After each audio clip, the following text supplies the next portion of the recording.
incentivar cada vez mais, que a gente consiga cada vez mais se posicionar no mercado. A gente te escolheu como professora homenageada.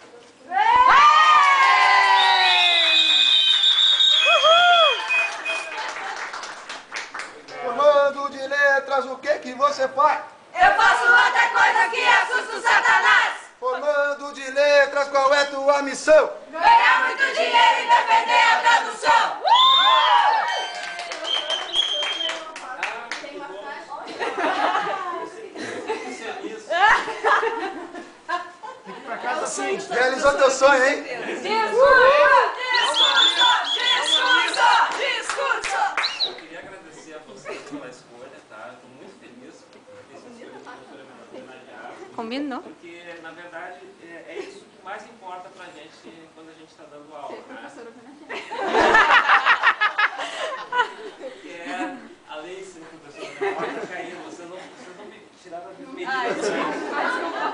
Devia ter medida de circunferência durante a aula. E é isso que importa, né? É saber que vocês aproveitam e vão levar para a vida acadêmica e profissional Fotos deles. os ensinamentos que a gente faz. Muito obrigado a vocês.